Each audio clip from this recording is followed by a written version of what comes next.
everyone. Welcome to Season 1, Episode 19 of the Film Bros Championship Podcast. I am Tim with me. You have been perfect all year long. That's your first time. That's incredible. It's incredible it took so long. Yeah, I did it simple on purpose, and yeah, look at that. I wonder if I should leave that in. Oh, boy. All right. I am Tim, and with me is my co-host, Patrick. How you doing, buddy? Hammer! Hammer is God! Hammer! Yeah, this one is slightly less psychotic, or maybe just psychotic in a different way. I don't know. I like this movie. You like this movie? Me and Roger Ebert are on team I, the Jury. I noticed this with Ebert liking it. I also called attention to he liked the ladies in this movie. How much do you know? Roger Ebert wrote a movie? No, I did not know this. Oh, sir. What did I miss out on? Oh my God, I'm sorry. I have to. Beyond the Valley of the Dolls. Okay, I know that. Well, no, you know the Valley of the Dolls. You don't know Valley of the Dolls. Gotcha. Beyond the Valley of the Dolls is sort of like a riff on the same idea, but it was directed by Russ Meyer, and it is, well, if you thought Sorceress was basically softcore porn, check out Beyond the Valley of the Dolls. Oh. Yes, right, Roger Ebert appreciated the female form. Yeah, and it showed in his review of this movie. And I agreed 100%. Yeah, sure. Zelda rules. And this was your pick, right? So this is my pick. You get to do the whole diatribe here. Okay. I, the Jury. It's about Private Eye Mike Hammer. His friend from the war is dead, and he is investigating the case. Boom. There you go. Yeah, there you go. Pretty simple. Yeah, because if I tried to explain the plot to you, your eyes would bleed and grow cross-eyed at the same time. Oh, it is nutty. It's nonsense. I'm still trying to figure out the CIA connection and involvement and what their real plan was. Because, it is. I'm dying to read the book because they added the CIA and all that stuff onto it for this movie. To update it. And it's weird because I guess I read that in the time that this movie came out, there's people that were very anti it and the changes they made. But then as time went on, there's like a almost cult following of this movie to the fans of the book and the original author there. Yeah, so it's more authentic to the text, just like the kind of the vibe, like of the character and the vibe. Yeah. You know, they did originally this movie they did an adaptation of that book in like the 50s. It was like in 3D, and of course, I don't know if Mike Hammer in the book is as sleazy as in this movie. I'm sure they didn't do that justice in the 50s version. Yeah. Speaking of, right, Armand Assante is Armand Assante. He is fun, I have to say. I mean, at least we're getting several movies where at least you cannot argue that there is charisma coming from the main character. And this movie is lucky because if they did not have someone like him to pull off this stuff, it would be real gross. He is, Tim, one of the Mambo Kings, and you must respect.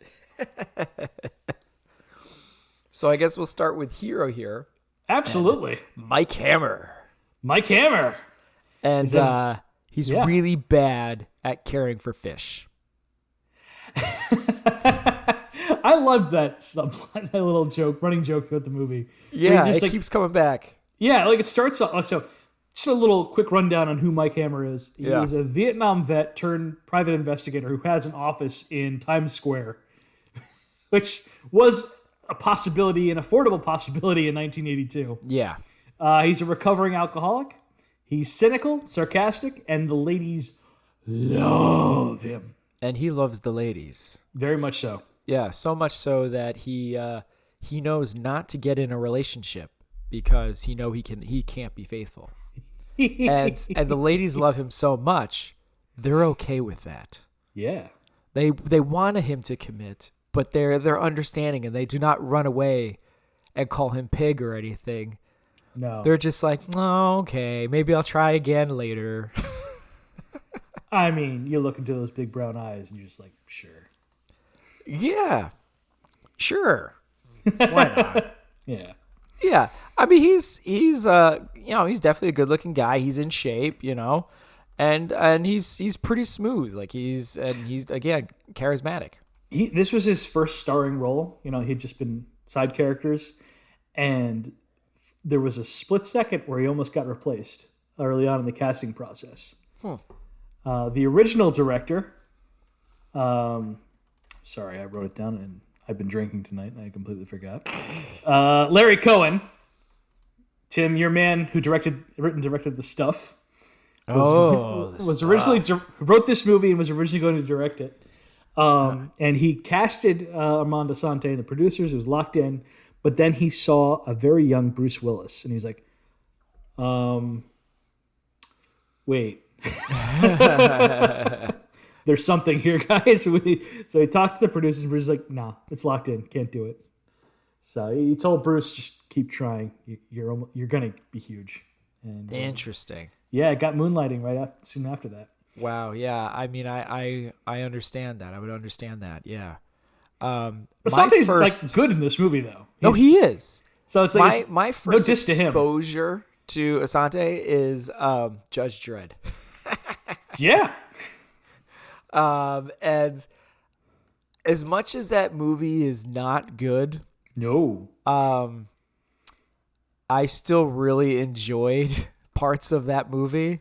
There's still good, bad of that movie, and I think Asante knew exactly what his assignment was in Judge Dredd as well.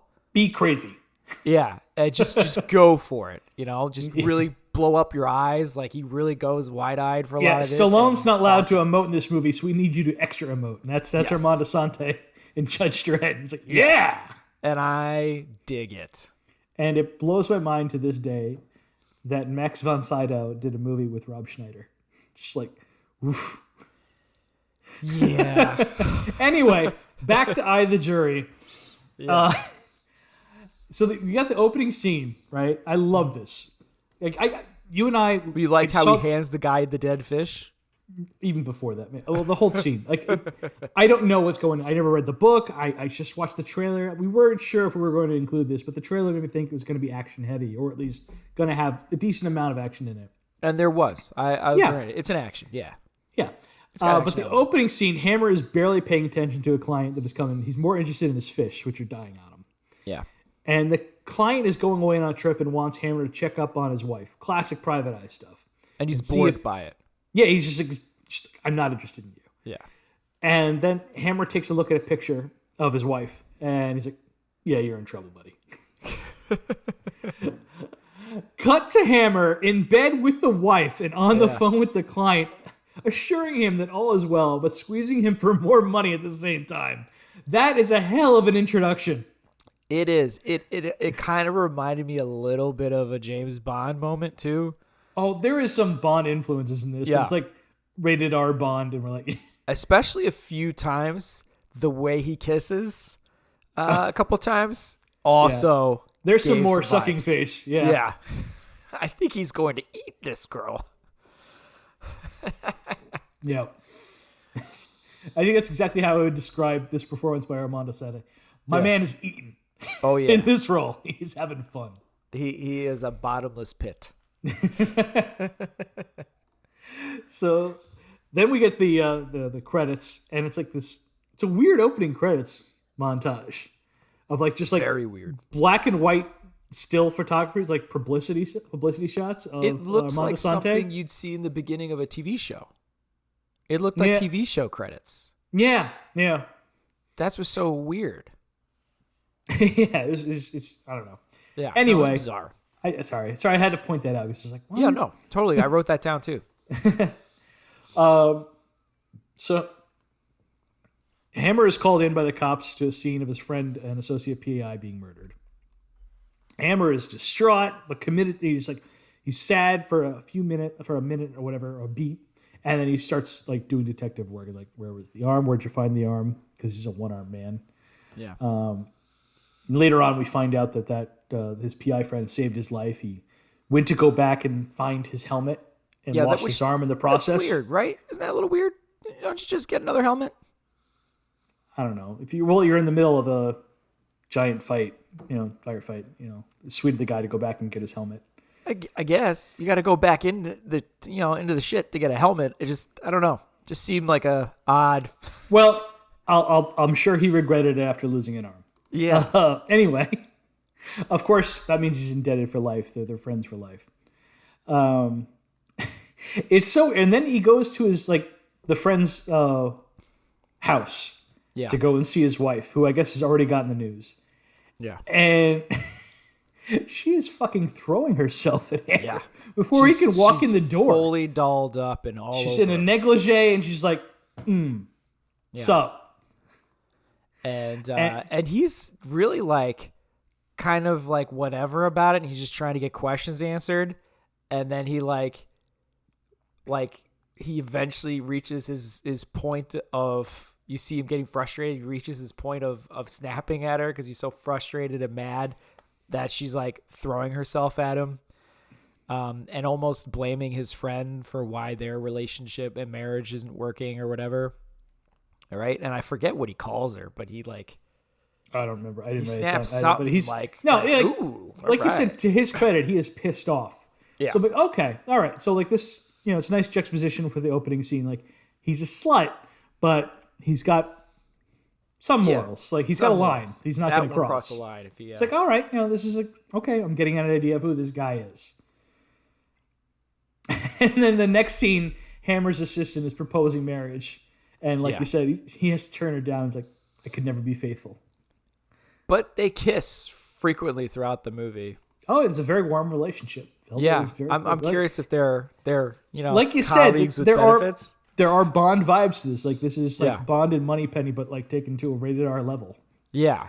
I mean, they never show them going further than kissing and making out, but you can get the vibes that that's already happened. Yeah. Do you think that he hit that at some point? I think so. I think they've already done it. Yeah. I'm willing to bet no. And that's just driving I think so. Nuts. I think so. Okay. All right. Well, I agree to disagree. Because otherwise the kissing part is even weirder. Well, he's Italian. Maybe it's part of his culture. I don't know. No, it's not they're sensually kissing each other. Come on. No. Well, it was the early 80s. I wasn't there. I wasn't there in 82. I wasn't born yet. I don't know. Sure, I don't know what it was like. Blame the time period. Sure, okay. It was 82 and it was Times Square. Stuff You're happens. defending your boy. Yeah, I will defend the Mambo King. Yeah. So anyway, the wife of the what is the name of the, I know we got his name, the partner, Vince, I think, isn't it? Yeah. No, that was the other movie. I'm so sorry. Oh yeah. No, yeah. That's the other one. What's the name of the guy, the one-armed man guy who?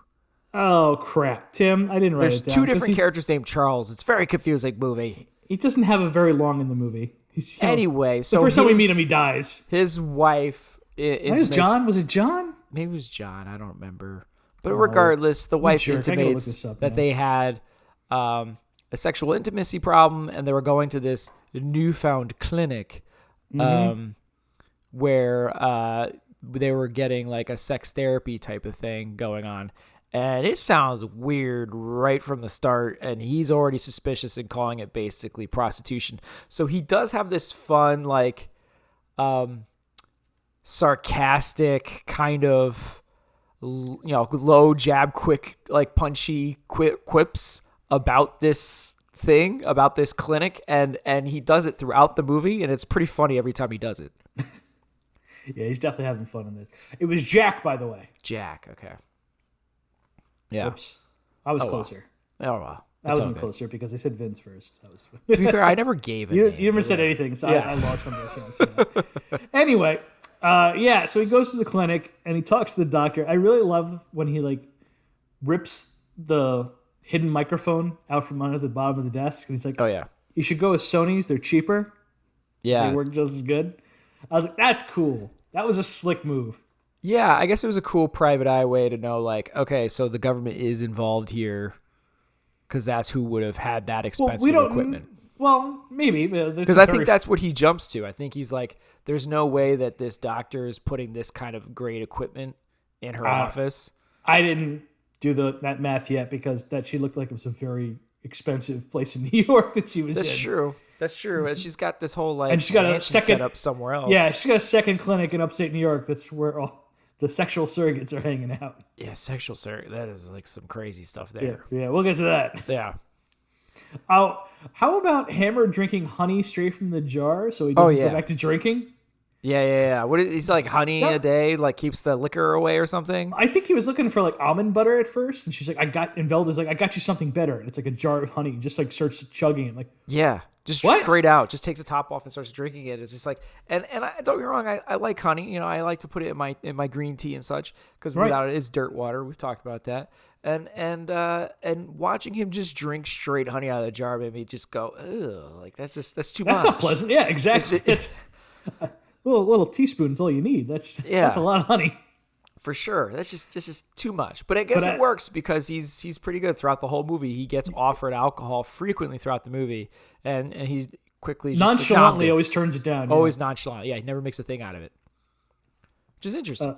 And then later on, I love another slick move by him where he grabs Velda and him are being tailed by a cop, and he asks her for a wedge that she has in her purse, and then they go into a revolving door, and he follows, and then when the cop tries to exit, he's putting a wooden wedge into the door, and the cop is stuck. I'm like, that was cool. That was nice and good PI move. Yeah, not bad. It's right up there with like in Chinatown where Nicholson grabs the watches to see when the person leaves and sticks them under the tire. I'm like, that's a cool like lo-fi trick. I like that. Yeah. What'd you think when you had to go to Bear Mountain?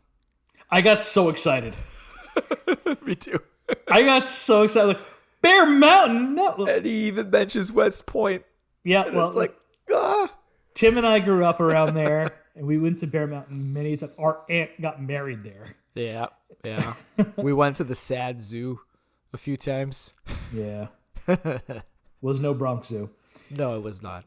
But yeah, that was cool. There was a couple of the ways where they're driving up on some of those roads on the side. I'm like, some of those look pretty familiar. It definitely wasn't a Bear Mountain that I recognized, though. Like all those cabins and stuff. Like, no, not the cabin part. No. Boy, I don't remember that. No. But it was interesting, and I thought it was also interesting that I guess they had to charter a plane there. Yeah, like a little seaplane. Yeah, which is just super weird to me. Well, it was certainly a faster way to get there, I guess, from downtown New York. I guess it's not like that's that crazy of a trip, but I'd imagine chartering a plane's got to be somewhat expensive. Maybe not. That Pontiac Firebird just doesn't get the gas mileage that you want to go out to New York. Yeah, upstate New York, I guess. It's only like an hour drive, but yeah. Yeah, I'm like, I see them getting out of the plane. I'm like, what?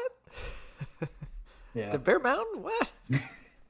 This is the area that New York City people used to go on vacation at. Like, what?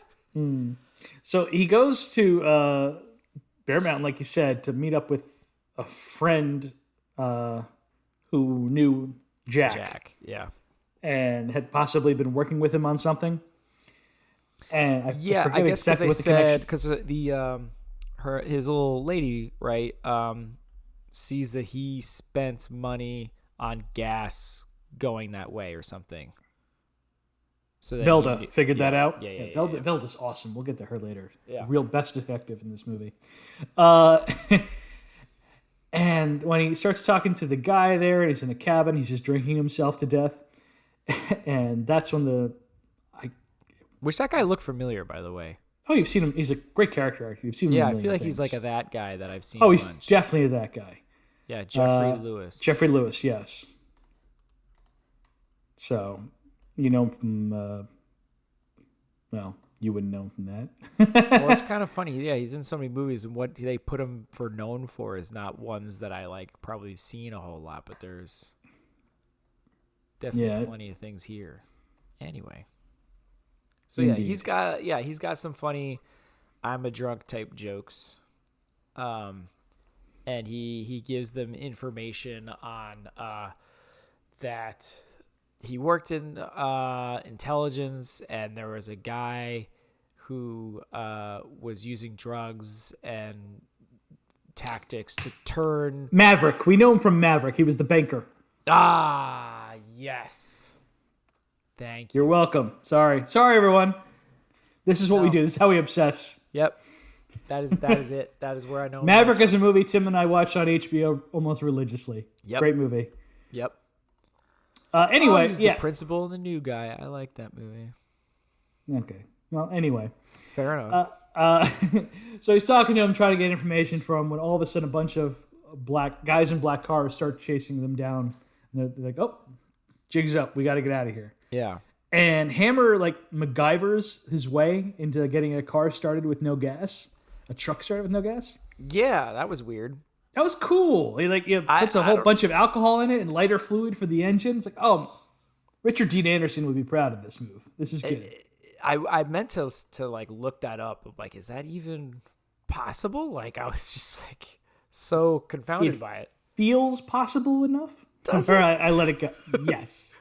In 1982, I'm like, the kind of cars they have then, I'm saying yes. Yeah, well, it was an older truck too. Yeah. So it helps it. Sure.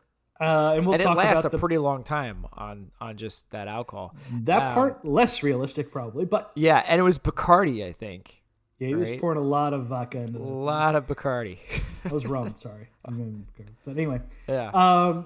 And we'll get into the action scene later with the chasing. Comes up later. So I just want to talk about him driving that Pontiac Firebird, and he wears a Rolex too. This doesn't feel like a guy who has like a cheap office in Times Square, 1982. It's like, this doesn't feel like a real like down and out private eye. This guy's doing pretty saves well for money himself. by having the office in Times Square, so he could put it to all these other things. I don't know. Fair enough. The weirdest thing that I wanted to bring up.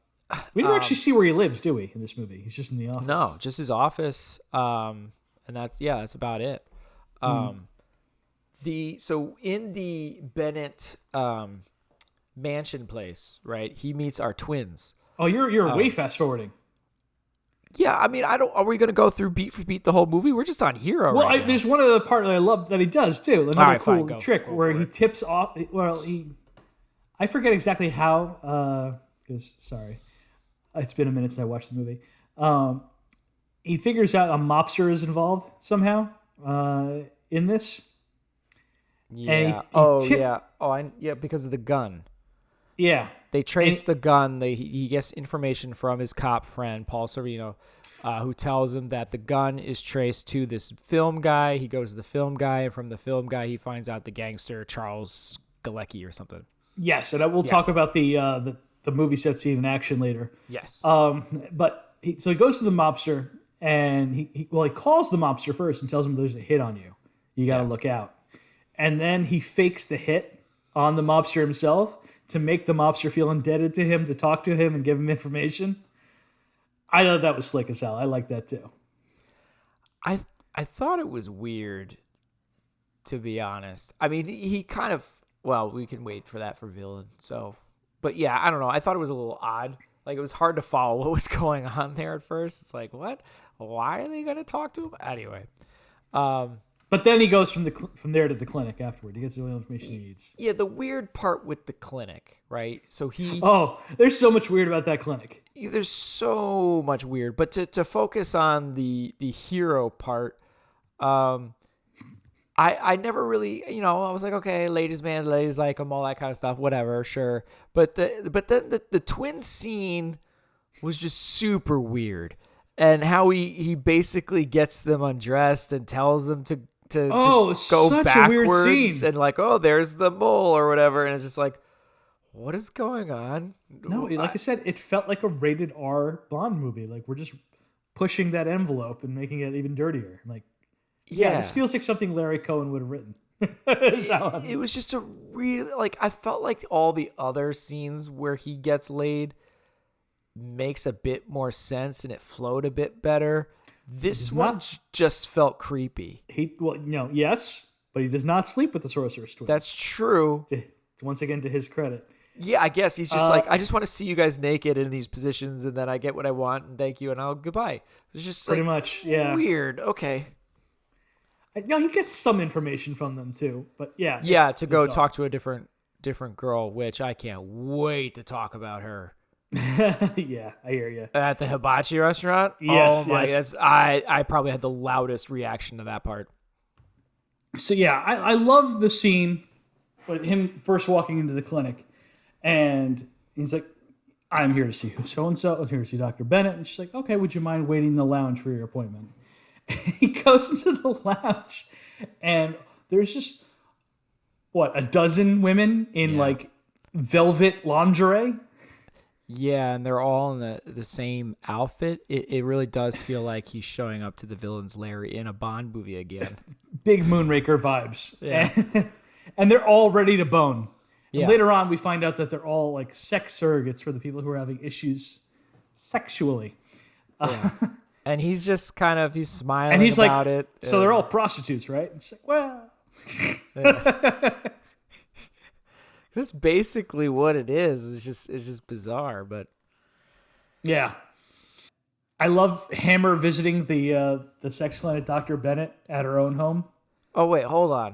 Go on. No, not going too far. Okay, yeah. Wait a minute. We don't have to get to the action beat that happens at the Mansion Clinic here. Oh, you want to talk about the orgy, huh? We do have to mention the orgy. I was going to is include that in the super action. bizarre. I was going to include it in the action scene. It's not but- really an action scene. Well, but because because there's a joke inside of it, so that leads to the action. But you're not wrong. It is so weird. it is bizarre. So what happens? It's like a graduation ceremony or something. I don't know. don't know because they're all like taking little notes around and it's a whole massive group orgy. So Hammer is like following Bennett around. They go into this room, and a whole bunch of people come in, and they're all wearing. Guys are in bathrobes. Women are in lingerie. yeah, all see-through stuff. Well, not for the dudes. Dudes are wearing like blue terry No, cloth no, no, robes. I mean the and females. the ladies, yeah. Yeah. It's like, wow, rough go for good big guy, I guess. Yeah. There's a woman in the back who is playing a harp, a giant harp, Yep. and then all of a sudden everyone starts going at it. And there's like Yeah. people in white coats surrounded just taking notes. I'm like, I thought this was a It's clinic for people who have like sexual issues. None of these people seem to have any hangups whatsoever. Yeah, maybe They're all you're just- right that it's a graduation thing. I don't know, but it was bizarre. They're all just boning in front of each other. I'm like, wow, and Hammer's there too. It's like, you can just stand here. I'm like, he I can? mean, people who That are seems having unethical. sex problems. I don't know how you're graduating by being able to have sex. Well, you have no more with hangups multiple- when you can nail people in front of other I people. guess, but that's a moral leap. On I'm not saying that people are bad that do that, but that is within your own When you can, what you are comfortable with, right? I don't know. It's just bizarre what your own morals are. It's just weird to me that clinically this is somehow clinical. listen, Square. When you can nail randos in front of other randos, you win. I You've guess. graduated from the sex clinic. Sure. From the Bennett sex clinic. But you did it. there's one person that goes up to ask like basically who he is and what he's doing there, and I'm from Medicaid. I'm here to audit, and she's like, oh, and then walks away, and I was just that was a like, great line. what? That was so funny. Hammer's great. Anyway, that was really why I wanted to bring that up because that line made me laugh. With I'm here with Medicaid. Yeah. So later on, Hammer visits the sex clinic doctor at her home to try to pry more info out of her, Yeah. but the doctor just wants to screw. Yep. She's a And we sexually get- liberated person, Patrick. Very much so. Yeah. And you get soft piano music and hard sax during the sex. Oh Just- yeah, when the sax kicked in, I started laughing. Just some quintessential 80s sex scene. Like, Oh, yeah. Yeah, chef's and kiss. just a Thank lot of nudity. And Yeah. Love the 80s. I Yep. love the 80s. I love it a period of time where it was okay to be that hairy and still be a sex symbol. If only. Cheers to Sean Connery and Pierce Brosnan, the only Yes. two hairy James Bonds. Yes. So we I don't know, like I feel like anything else that I bring up for him is gonna kind of Okay, merge into other categories. I got two more things. Okay. Two more quick things. One, later on, Hammer plugs up a gun that the bad guy ultimately uses and kills himself with. And that is some galaxy brain planning. Oh yeah. It's like, And he has like a throwaway line about it, like something like, "Oh, you never know," type of deal or something. I was just like, "What?" just in case I lose this fight to the bad guy, and he needs a gun and steals my gun, I will plug this gun up so that he kills himself when he uses it. I'm like, It was nonsense. Sure. wow, okay. And he was using a lot of ammo and really could have used it. Just it was a dumb, weird. He play. might not have needed it if he had a gun that worked. Yeah. But I really like the final kiss off line for the movie too, which is straight from the book. He kills Dr. Bennett because ultimately we find out she is the one who killed Jack, which it was pretty obvious as a woman if you're watching the scene when he gets killed. Yeah. But she's like, "How could you?" And he just replies, "It was easy." Like, Yeah. Damn. That was good. That was right up there with Casino Royale, Bitch is Dead. I was like, hell yeah. So what do you give it, Patrick? Oh, I'm going first. I feel like I go first a lot. I feel like you should go first. I gave him a 3.5. Okay. I went What'd 3. you- I went 3, so I'm not too far off. Okay. I feel like 3.5 is a little high, but I feel like I wouldn't object by going 3.5. Yeah, by well, going let's go on and see how we fare for the rest. True. Fair enough. Villain. Yeah. So the main villain really is Romero. Sure. But you don't really get a whole lot of Romero. Nope. You get him in like quick things, maybe his voice, and you don't really get him until the end action sequence. This guy is in, let's see, this movie is just under 2 hours long. He is in maybe 3 to 4 scenes.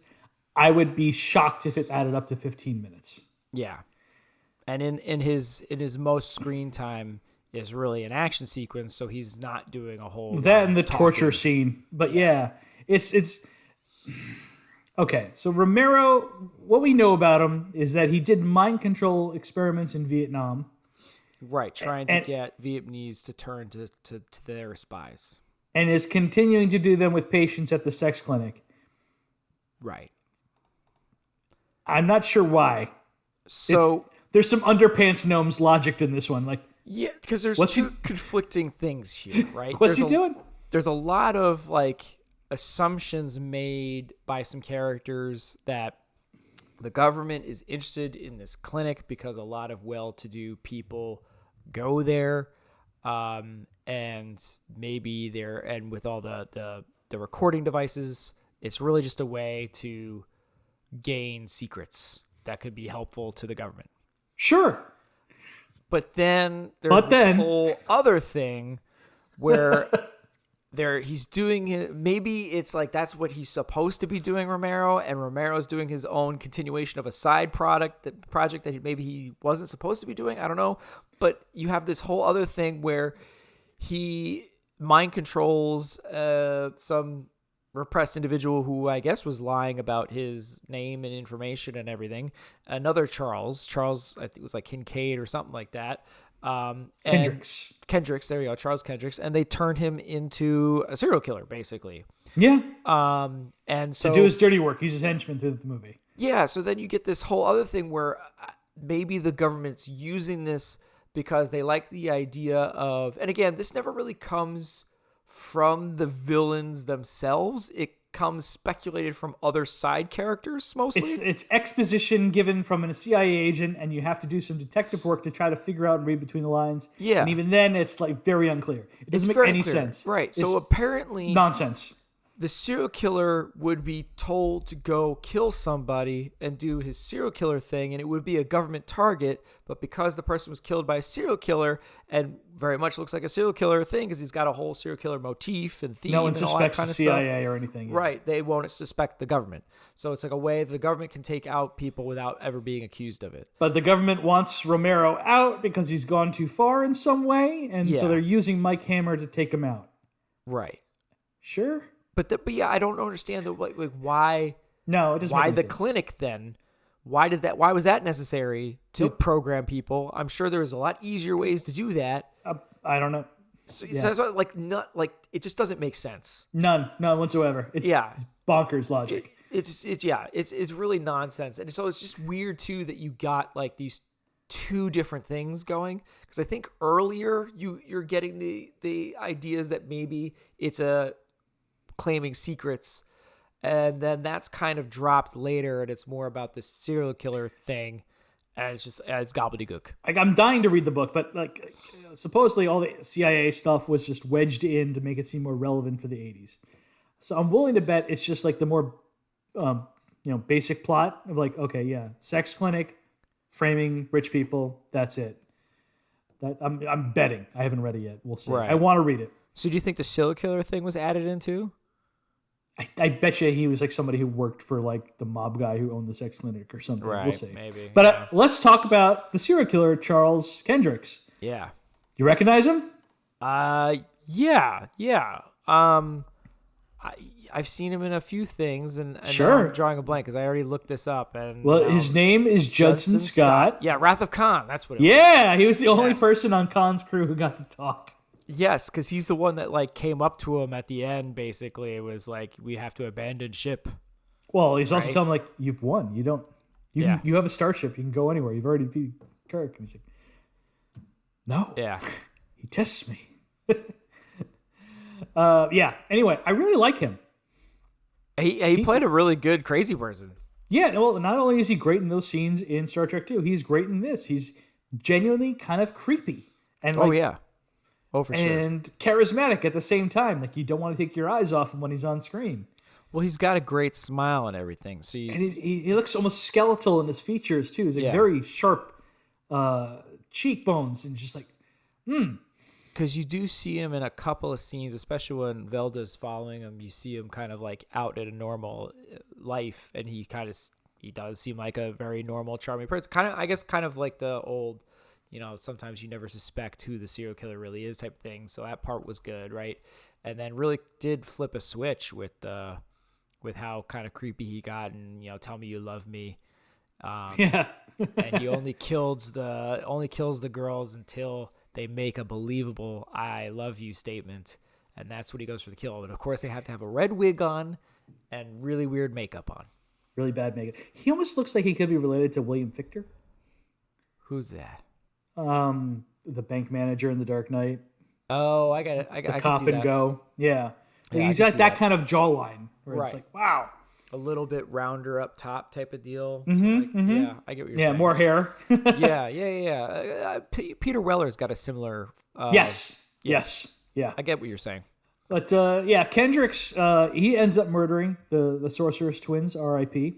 Yep. Like you said, his MO is put bad makeup on women in a bad red wig and stab them with a knife if he doesn't believe them when they tell him they love him. And when he finally does believe them, he kills them. Yeah. And the CIA, the Romero's higher up CIA people, right? Because there's people over Romero that you get to hear in some phone conversations, mostly with Paul Sereno. And basically, it's gone too far, but we really like this Mike Hammer. He's doing all this great detective work and helping us realize where the weak points are and who we need to take out to end this whole thing. So it's just like a weird idea that like Romero's not realizing that he's being ordered to send his lackey to kill the people to cover up the Romero thing. And speaking, one final point on Kendricks, eventually, because of great detective work by Velda, who rules, we find out that this is all some weird hang up with his mommy, who has red hair and really bad makeup. Yeah. Which is weirder because there is a slight sexual thing because each time he's like stripping the women and everything. Them and stripping them and yeah, it's a real ew moment when you find the mommy is the reason. Like, oh, a little bit. I don't know what happened here, but gross. I don't want to know. So Romero has like a separate part of the sex clinic estate set up with like booby traps and mines and spike swings. Yeah, because he's expecting an invasion. And cardboard targeting practice boards are for distractions, I guess. I don't know that one. That one makes no sense. Like, again, it's like a weird Bond thing, but it's like where are all the ninjas throwing their ninja stars and flamethrowers? Yeah, like was he planning to have a shootout at this abandoned greenhouse? I don't know. They're in very random spots. Very, very random. And then after Romero is dealt with, Hammer goes through his files and discovers it was Dr. Charlotte Bennett, the sex doctor who murdered his friend. Yeah, he just keeps really good records. And then, of course, we forgot to talk about the Charles Kalecki, who was the mobster, which I really don't know why he's involved in this. Why was this mobster needed? I don't know. To get the gun? He got the gun, yeah. He was like the prop master, sold the gun, pretended to steal the gun, and sold it to the mobster, and the mobster sold it to Romero, who gave it to Bennett to kill Jack. So I guess here's a fly in the ointment. I've gone cross-eyed. So if you're if the plan is that we need some plausible deniability killers for ourselves, CIA people, right? So we got this. Why use Bennett instead of the serial killer person they've been using for every other murder? Well, I guess they hit a snag where like, oh no, our serial killer he only kills females. Whoops. Oh, okay. That's plausible. Okay, now we have a male target that we need to get rid of. Yeah, How do we get rid of this one? Yeah, that would have been great. It would have been great if there was like some dialogue to like, why did we use her? We still need deniability, so it can't be a government agent. So Bennett, you go do it, baby. Get this gun from Galecki. But it seems like Galecki's way more involved in this than, I don't know, maybe the CIA just have all these connections, because Paul Sorvino does not seem to be tied to this whole thing. Like, he's tied to the CIA, but I don't know if he's tied to the whole. No. He's just involved with the CIA higher ups who are ordering around, because they have something on him, but we never find out what. They intimate something, but you don't know what. Yeah. So anyway, so Bennett's Bennett a villain was just too. ordered, and she's like, "Okay, I guess." At least that's what she says. They ordered me. So what did you give the villains? I have nothing else. And if you have anything else, God bless. Yeah, I don't. I think we kind of covered it. So I gave a generous ranking here because I'll be honest, I really like Judson Scott as Kendricks. Okay. I just did. So what did you give it? I gave it a 2.5. Wow, yeah, you went high. I went 1.5. Well, I was adding up all the villains. I gave it the half point for him. And I didn't think it needed anything else because, again, there's a whole lot of nonsense here. The big bad villain of Romero you barely get. I guess there's Galecki, but I don't know. So I didn't think there's much here besides him. So I gave him a half a point for that. So here's what I would say. I'll give a half point for Romero. I'll give 1 Does he point. deserve a half point, though? Well, he existed. We've never given anyone below 1. I don't know, man. Okay. I gave like a point for Barbara Carrera out of respect. Okay. And I gave 1.5 for Judson Scott. So you said 2.5? Yeah. That's what I did. I think it's strong, but I mean, I guess it probably is. It probably is. We'll just leave it as it is, and we'll leave it for now. See what it is at the final. All right. Because you did 3.5 for Hero, right? I'm just trying to keep track. Okay. Yeah. Action. Action is his name, or action is his reward. Okay, sorry, I'm keeping track. All right. Bear Mountain. Yeah, Bear Mountain. Mostly, well, I mean, I we'll go beat for beat, but in general, right? We have a couple car chases. Really, actually, it's more one car chase. There's a few nice stunts throughout the movie, I have to say. I love explosions. Again, I'm always a sucker for explosions. So there's one good one in this movie. Yeah, there's one really good one. There's one really good one, but I think there was a couple. One that made me laugh because the stereotype. And then of course some knives here, but it's mostly gun violence going on in this movie. So I thought it was pretty decent. There was nothing that was terribly slow. I think mostly the stunts got me. A couple stunts. I was like, oh, okay, that was kind of cool. Like, oh, that was nice. Well, let's go for it. Let's just go. Okay. So we have a car chase through Bear Mountain. So after which is really Hammer, it takes a while to get to that first action beat. Yeah, it does. We take our time. Yeah. So Hammer MacGyver's his way into getting the car to go. Right, which is still weird to me. Yeah. It's a movie. Sure. And it's, a lot of like cars going through Bear Mountain, plowing through campsites, popping through cabins, and taking out tents. And a lot of humor here. Yeah, it's a lot of jokes going back. Everyone's having a good time. Yeah, it's all fun when you're being chased and shot at by the CIA. He has no sweat. He's joking the whole way. No, through. he's no big deal. And after Velda's about to take a drink of the booze that's hanging out because she's sweating a little bit. Yeah, he's like, no, I need that, and he grabs it and he makes a Molotov cocktail and has her grab the wheel and tosses it at one of the cars, and the car lights on fire, goes off a cliff, goes into the water of I wrote down the Lake Hessian, I think. Yep, Hessian Lake, and there's a rainbow when the car goes in the water. I was like, oh. I missed that. That's funny. Yeah, there's a little rainbow. And then next, after the distraction, Hammer pulls over, but into the center of the road, and they hide behind some rocks and wait for the other car to arrive. The car arrives, stops because the car is there, and Hammer and Velda both pull out their big guns and just blow away all the people in the car, and somehow the car itself just explodes. Blows up. Yeah, because blows up. That's what happens to cars, guys. Yeah. I wasn't sure at first. Like, did he blow up the car he was driving because it was filled with alcohol? I was like, no, It wasn't. It was the other one. So we just assuming the CIA had some explosive stuff in that car that maybe it went off. That's just giving it a lot. No, we're assuming because it's the 80s. Yeah. If somebody shoots a car, it's going to explode. Yeah, it's just going to explode, which is what I took it as. Yeah. There was also Mythbusters destroyed this for me. Yeah. At one point, they knock over a deck that collapses and the guy falls down. Yep. Right, which seemed like something out of the Great Outdoors, not in like a traditional action movie. Yeah.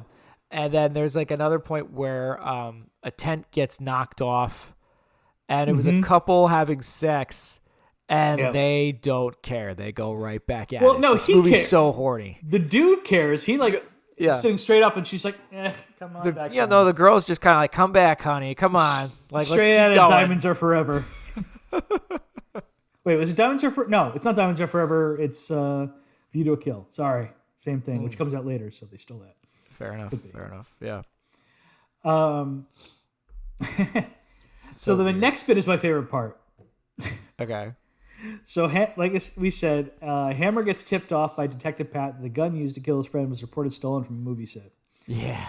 Hammer goes to the set to investigate, and the director of the movie tries to kick him off because they're trying to film a movie. Right. Hammer pushes away the guy sent to take him out and knocks him into the squib controls, causing all the squibs on the movie set to just explode at the same time. So on the set, in the costumes, everyone's just like, pow, pow, pow, pow, pow, pow, and blood and everything. It's mass chaos. Yeah. Somehow, someone was planning for this at the same time and uses the distraction of all the squibs going off at the exact same time and takes out the prop master with a knife gun? Yes, with a knife gun. Which he shoots off from like a sniper's perch, shoots the knife into the guy's back. Like, what? Oh, yeah. It is a moment where you're like, wait a minute. Was that, did I just see that? Was that really a knife that came out of a gun? Did that just happen? Yep. Sure did. Knife gun. Oh, knife gun. Yeah. We have shooting swords in this year. We have gun shooting knives this year. Yeah, that's true. I mean, as insane as that gun knife or knife it's gun, really funny and cool. Well, the gun knife part is dumb as all hell, but everything that happened right before it was pretty funny. It was fun to look at. I love the look on Hammer's face, like just being totally amused that he just destroyed everything. He's like, "Oh yeah, this is cool, huh?" It's like, "Wow, you're in so much trouble." Yeah, like every prop that's supposed to get shot up and destroyed is getting shot up, and All the coming costumes off the destroyed. people. Yeah, it is. It's pretty funny. It definitely looks like one of those things. Like, all right, people, we can only do this once. Exactly. And he just Goggles, destroyed people. But it was pretty funny. I have to say, I wrote that down. Like, wow, actually, that was a lot of fun and pretty cool to look at. Yeah. Luckily, the prop master with his dying breath tells Hammer he sold the gun to the mobster. Which, by the way, reminds me with the squib stuff. Yeah. In the beginning of the movie, when Jack, the one-armed man guy, gets shot, he's shirtless. He gets shot in the gut, and it looks pretty good. Yeah. Although it looks like a gunshot that you could survive from, too. That's true. That is true. Oh, Oh, at least that's what we've always been taught in action movies. true. Good point. It's a really good point. Yeah. So it is like, one movie that's going against what we've been taught. Just got him in the side there. One bullet. You didn't want to, do a double tap to the head to finish him off. Okay. No, not necessary. We're good. Yeah. All right. Anyway, yeah. The next little beat, and this is very little. When Hammer goes to talk to the mobster, the bodyguard is like not having it.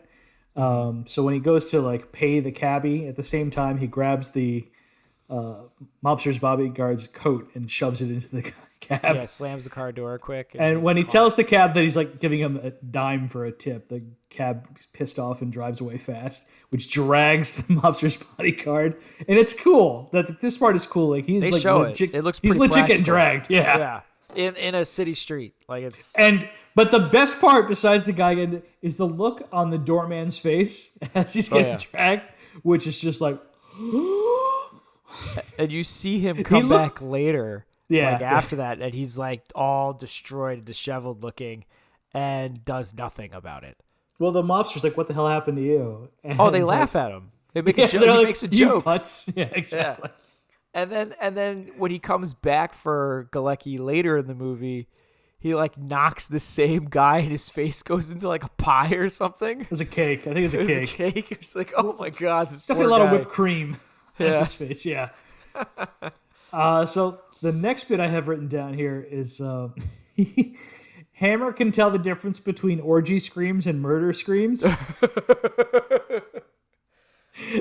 And runs to the sorceress twins' room because he knows they're the only two people, sex surrogates, I guess, not in the room. Although none of the people look like sex surrogates. No, he's following the water.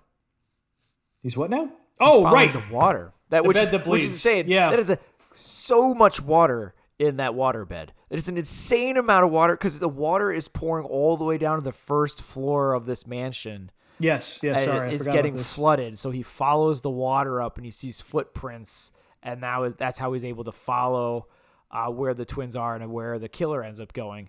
But it's like, wait, why is there this much water? It's like someone's just left the toilet overflowing. It is like a king-size waterbed, man.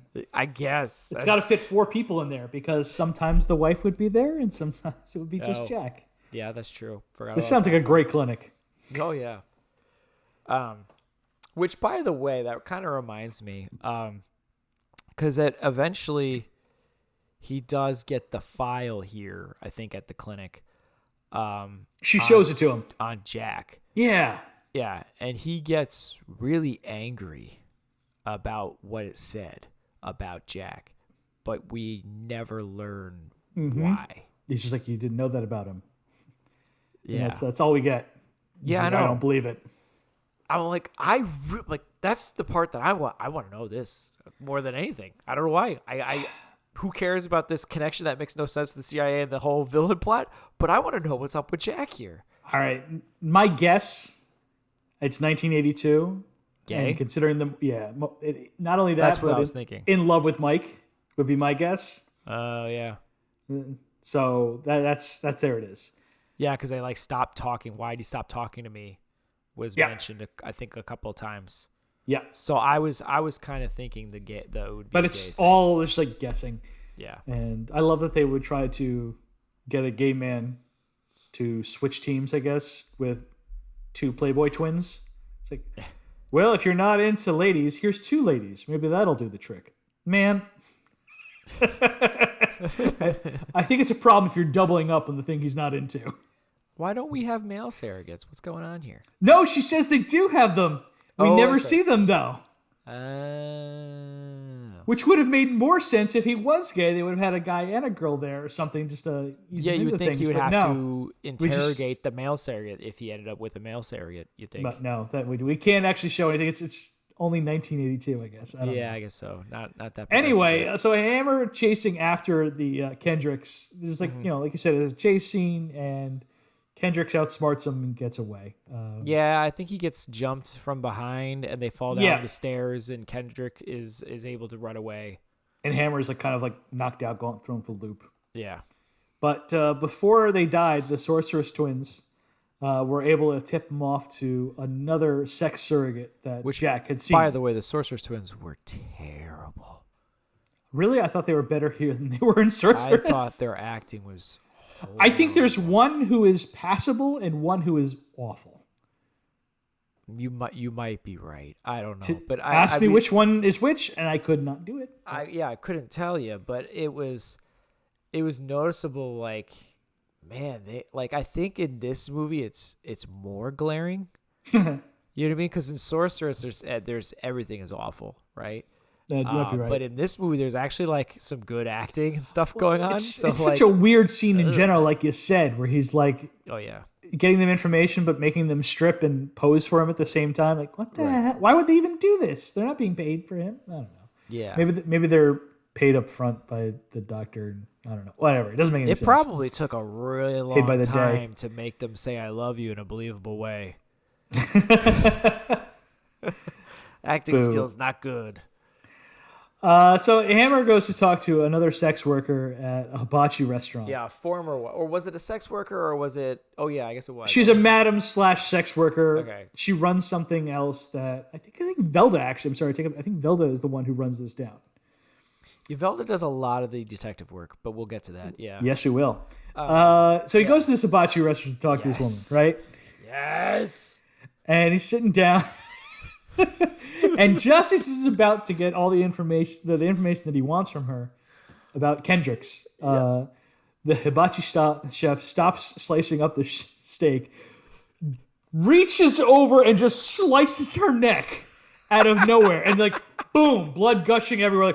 What the hell? And it immediately goes into a fight skirmish between Mike and the chef. Yeah, Mike real quick disarms him and slams his face into the hot hibachi table. Which I guess he's just dead. I think that was just it. We immediately cut away from it, and I'm like, what? No, we need to stay in that scene longer. I am assuming the man was brainwashed or something. It doesn't. Oh, you think he's one of the brainwashed people? Just a guess. I don't know. I mean, it is because if he wasn't, he should be able to tell him more information. Why would it is broad daylight in a crowded restaurant. They were already at the hibachi table. It was already a thing going on. It's man, that chef is really waiting just in case she says something. Yeah. It is nonsense, but hilarious. I had such a reaction to that one. And then we got the next beat. So Hammer is tortured and electrocuted by Romero, and told that Velda is currently being kidnapped and played with by Kendricks. Yeah. So Hammer fakes being catatonic, and so Romero's fine, drag him away and kill him. So as he's being dragged away by two guys, that's when Hammer strikes and catches them off guard in the stairs, and then makes them hold on to these ropes because I think the building was being renovated or something. Yeah, I think is what they were kind of showing. So he makes them hold on these ropes in the stairwell. Basically, hold on tight and give me your information that you got. Where is she? Type of deal. Yeah, that's right. And then he runs downstairs, steals a cab, puts a gun to the cabbie's head, and says, "I will give you my Rolex if you get to this address by like that." Yeah, and the cabbie's all right, cool. Yeah, love a Rolex. So the Rolex came in handy. Yeah, it did. So he gets there and he takes the time to con the lookout. Oh yeah, and he looks like a mess too. Yeah, when he's going, this guy's so dumb. He's like, the implication I don't know you. is that he's been just electrocuted to death and brought back multiple times. He looks awful. Yeah. And he's like, yeah, I'm here to relieve you. And the guy's just like, all right. Yeah. Yeah. The guy's on the second floor. Just look out. And he's like, cool. I mean, got my hot dog. Yeah, the guy just walks off. And that's it. Then he's like, here, hold Hammer the hot throws dog, the and hot dog. runs. Hold the dog for me. Runs upstairs, gets there in the nick of time, and smashes through the door. That's when Kendricks runs away, jumps through the second floor window, Yeah, and then onto he some follows. garbage, which looks cool. And it's clearly a real guy just making the jump. And then, Hammer checks on Velda real quick, then makes the same jump. Still looks cool. Yeah, it does. And then, they're doing a whole running chase sequence that eventually turns into him getting into a truck that is randomly filled with mattresses. Very convenient. Yeah, very, very random. And the truck is getting away. And then he chases down onto like a Winnebago type of thing. He's able to climb up on that thing, and it's coming up like on a ramp as the truck is below the ramp type of deal. Yeah, he's on a ramp going onto a bridge or something. Yeah. And the truck's below. Exactly. And then he makes the jump, which just it's a good They jump. show a practical jump of a guy jumping from the Winnebago going up go into the, random mattress truck. But once again, it still looked cool. Sweet. Yeah. Yeah. I had to say that was one that was like, oh, wow, that was pretty neat. That was pretty cool. Yeah. All practical. And then he shoots Kendricks through the back and then covers himself with the mattresses while the truck is out of control and smashes into a cement truck. Yeah.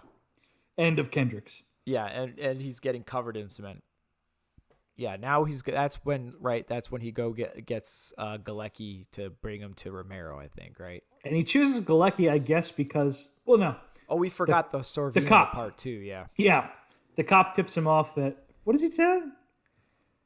I don't know. He says something along those lines of Galecki is more involved than you think. You need to go get him or something. I forget what it was. But the CIA tells Sorvino to tell him that. Yeah, and you are seen to show this, but I think they also show too that he knows that his friend Sorvino here is being told to tell him stuff. Like he knows he's kind of being a pigeon here, being directed. He seems to but like Whatever. Sorvino makes him think that he's dirty with the mob instead of because he doesn't think the CIA. He has no idea of the CIA being involved, the higher up being involved in this. Yeah. So he steals him, but like Galecki, what the good thing about Galecki is he's got this armored car because he's a mobster worried about hits. He's always worried about hits, which I still don't understand his real involvement other than getting some guns every once in a while. It's just super weird. But he apparently knows where the CIA is. I can't imagine the CIA would be that close connected to a mobster to where they want to know where they're at. But okay, Well, fair enough. there was the 60s. Yeah. They were in the 50s. They were close before Robert Kennedy. They had some closeness. Anyway, so they start going through all these booby traps that Romero has set up, and the car mostly holds up to a lot of it. Yeah. A lot of mines and like random bullets from gun. I don't know. It's definitely like, oh, you're Set crazy, guns. and he's like, no, drive, let's go. Like he really does look like unhinged almost in the moment when he's telling him to go through it all. But it really, actually, this part looked lame. It was a lot of just like The early smoke part, being shot at them as they were driving through. It didn't look great. really tiny explosions on the sides of the car. Like this looks silly. It didn't even look like explosions. It really did just look like smoke being shot at them. Hammer jumps out early, and whatever his name is, the mobster keeps. No, the mobster. Is still driving the car and like screaming, somehow thinking that somehow Romero can hear him screaming from the car while Romero's in the house. Honking, Don't shoot me! It's just me! Ah! And then all of a sudden, randomly, Romero hits like the timed a remote mine or something like that, and blows really beautiful explosion. Huge! It's on this car. Great big explosion. I It is really massive. Liked it. Yeah, it was cool. It was fun to look at for sure. And I have to wonder later on, there's like this random swing spike movement. Like, was Romero, you think, trained by the same people who trained Rambo? It's the same trap. Oh yeah, like a wooden spike thing coming out at him randomly in the woods. Like I don't understand that one. Like why was that there? Yeah, and then basically he's running through an American Gladiators set, trying to avoid Romero, and he catches him in the end. And like you said, he uses the plugged up gun to kill himself accidentally. Right. It's he takes out the other agent guys there pretty quickly, And then it's just a lot of like trying to find where he is, some sneaking around, and just a lot of just firing of ammo at like targets or glass or like not even because he takes out his men very, very quickly. And he's, man, I would be like, oh man, I have a lot of ammo for the final boss. All right. And then you're like, oh no, I wasted almost all my ammo on the final boss and he hasn't even reached his final form yet. Uh-oh. Like, you know? I love the video game logic. That is right. Thank you. But yeah, it's pretty much the end of the action though. Yeah, that's basically it. Then he shoots himself by. Yeah. But did you enjoy the Walter PPK? Of course. I always enjoy when I get excited. Yeah, the gun that was used to kill his friend was a Walter, wasn't it? I think so. Yeah. Yeah. So I got as Bond fans, we always get excited to see PPK. Yeah, for sure. So what did you give action? I went 2.5. I only gave it a 2. Oh wow! See, I went a little higher. Okay. Okay, that's why we will look at the scores at the end. Yeah, fair enough. Yeah, I went 2.5. I thought. Again, I really appreciate some of the stunts. Yeah. And there was a couple good explosions and nothing besides the smoke being shot out that car towards the end. That was like the only time I was like, that was pretty lame. Otherwise, I never thought anything was like bad. It deterred me. Really. I think what drove me nuts is how far between each action beat was. Yeah. Not well paced for sure. No, not as far as action is concerned. Yeah. So each one felt like it's really standing on its own, and none of them are that spectacular where you're just like, all right, well, that was okay. But then we're going to wait a while for another one. So just like, so overall, my feelings at the end when I was scoring this was just like, it's all right. Yeah. But you know what? As I'm talking about it with you and I'm going over each beat for beat, I'm having a lot more fun. So you might be right, but let's see what the final scores are overall. Yeah, maybe it'll even out in the end. Definitely. It's mentor sidekick. Mentor sidekick. There is no real mentor unless you count Paul Sorvino. Nah, I wouldn't call just like him a friend. Velda. Velda is our Velda's sidekick, the and sidekick, Velda is awesome. Yeah, I mean, it sounds like while he's on this vendetta to find his friend's killer, she's running everything. Yeah. Now, the only thing she doesn't do is help keep the fish alive. Yeah, because apparently there's at one point where she's being asked to drop everything and just follow Charles there. And she's like, oh, you want me to drop the other cases? Like, okay, so you're working all of it. While she finds everything in this movie for him. Cleans she is the best detective. Yeah, improves on his gun. Yeah, it's like, hey, I made your gun better for you. Like, what? Yeah. This woman is amazing. Able to handle her own in the Bear Mountain action sequence. I'm Moneypenny. I'm Q. I am, a little bit more. I am Felix Leiter at the same time. she's great. She is. I mean, probably went a little too long when following, but oh well, Not only does she follow Kendrick, she finds him by tracking down his mom and finding out more information. I would say 3/4 of the leads that Mike Hammer has to go on come from her. Yeah, that's fair. I mean, I think they're basically either they come from her or Sorvino, basically, are like the two places he gets information from. Yeah. Yeah. I mean, she's a delight. And because even when she's like pining for Mike, it's never whiny and annoying. It's funny. No. And they're always having a good time, playful. There's a good back and forth. I loved Velda. Velda was great. Yeah.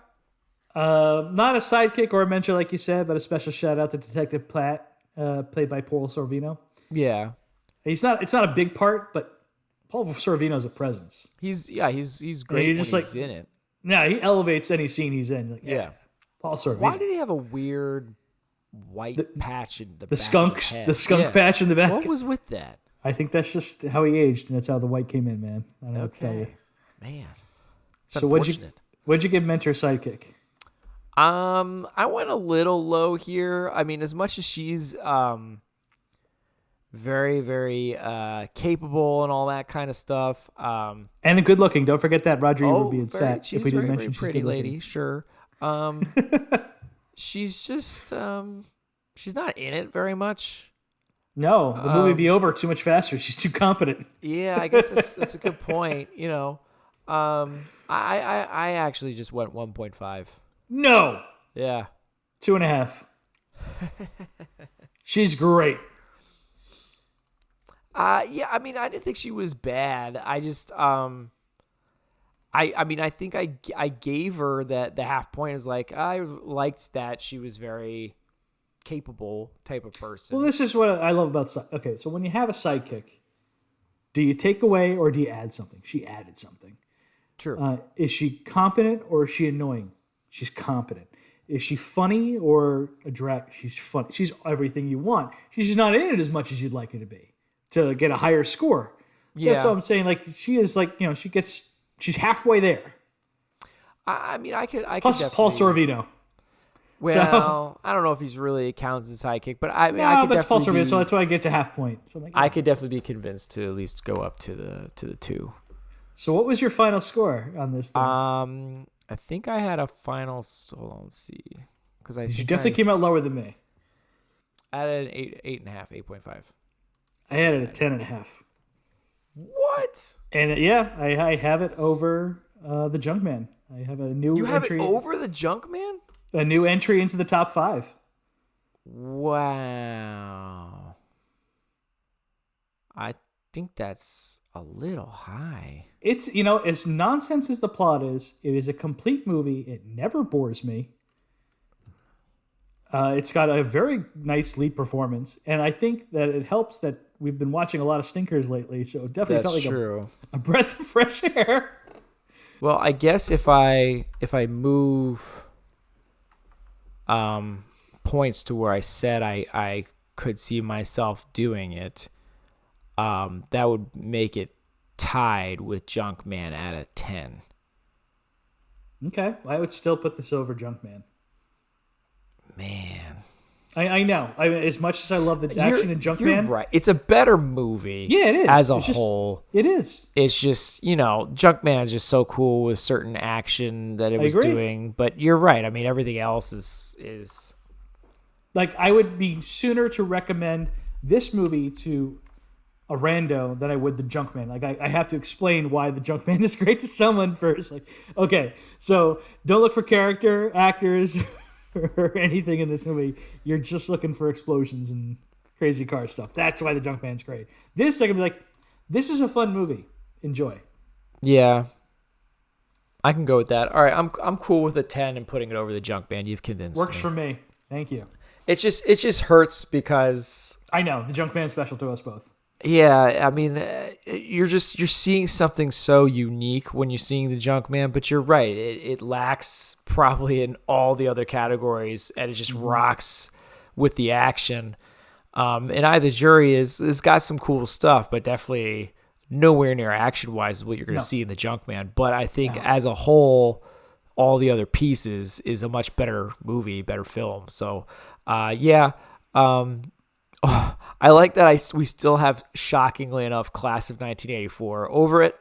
Yeah. we really liked that movie. It was so much fun. Villain. Yeah, exactly. So our new top 5 is First Blood at number 1, The Road Warrior at number 2, 48 Hours at 3, Class of 1984 at 4, and I, the Jury at 5. Junkman got bumped out. So one little thing I want to mention, two more things, sorry. So Larry Cohen, like I said, wrote the movie and was supposed to direct it. Yeah. The producers say he was fired for being 1 day late behind schedule and $100,000 over budget. Huh. Cohen says he left because he thought the producers couldn't afford to finish the movie.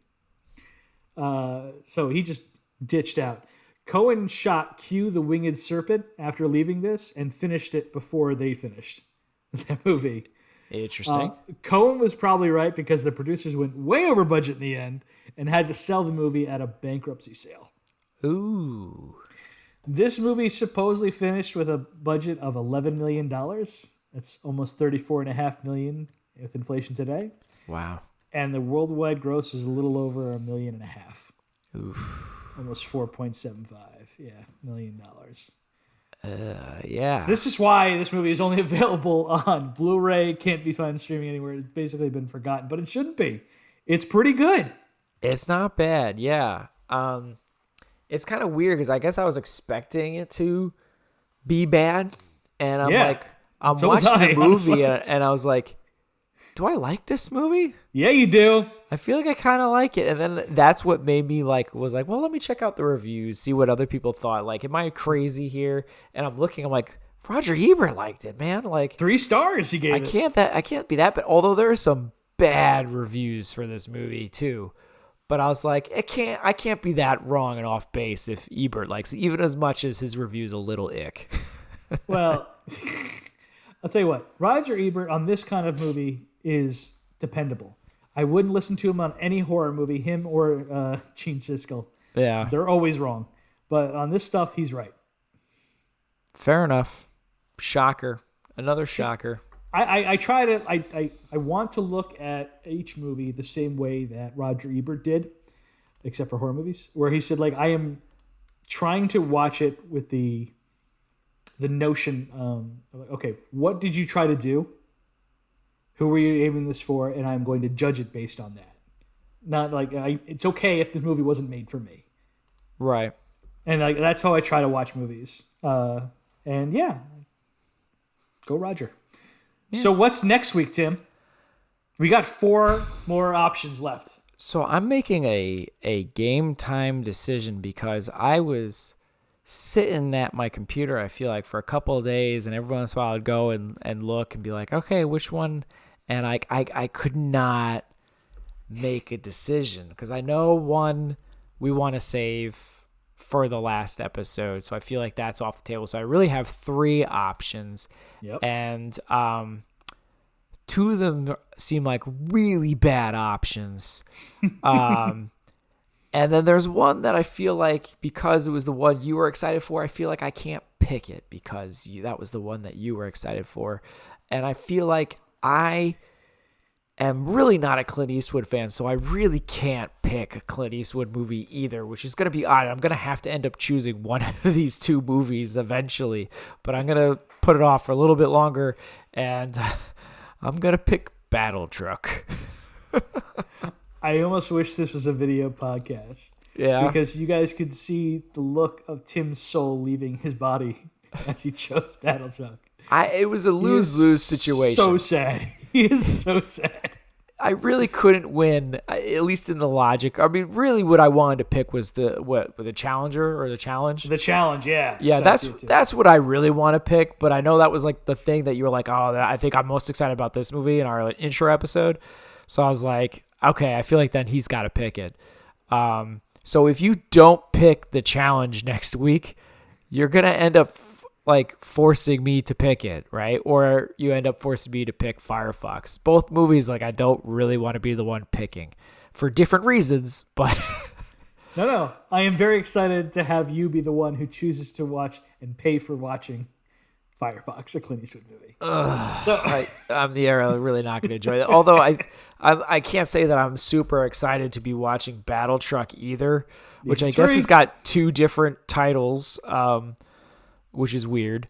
But anyway, we got our boy Michael Beck back again. That's right. So it seems like it odd. There's like a couple of movies we've watched, in this year of movies that have a couple people that are in a few different movies.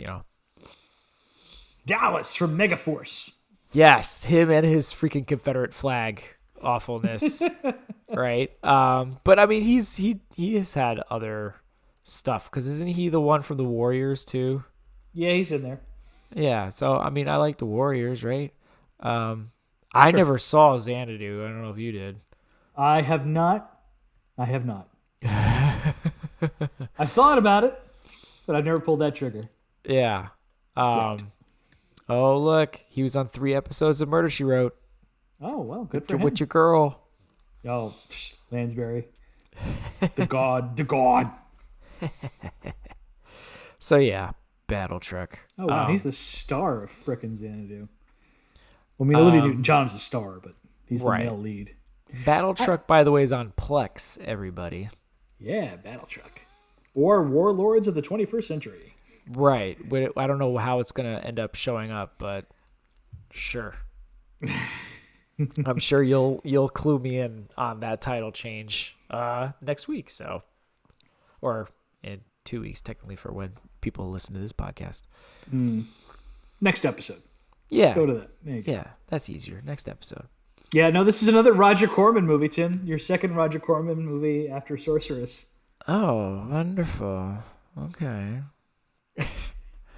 His soul just left his body again. It really, it's a lose. Everybody just loses, I think. Not me. I guess not.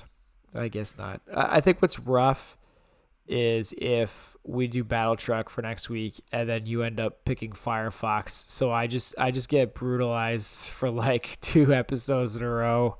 That might be rough. Don't tempt me with a good time, Tim. But at least it made a strong finish. We finished with at least a movie we're really excited to see and a movie we know we love. We're going to have a hard time not putting number 1. All right. Yep. And that's it for this week. That is it. All right. That is it for us. Please show your support for the podcast by leaving a review on Spotify, Apple Podcasts, Google Play Music, or wherever you happen to listen to the show. Also, sharing is caring. Be sure to follow us on social media to get the latest show updates. You can contact us by emailing at filmbroChamp@gmail.com or find us by searching for the hashtag FilmBroChamp. Thank you for listening to this episode of the Film Bros Championship Podcast. Peace out, everyone. I'll see you guys at the graduation orgy.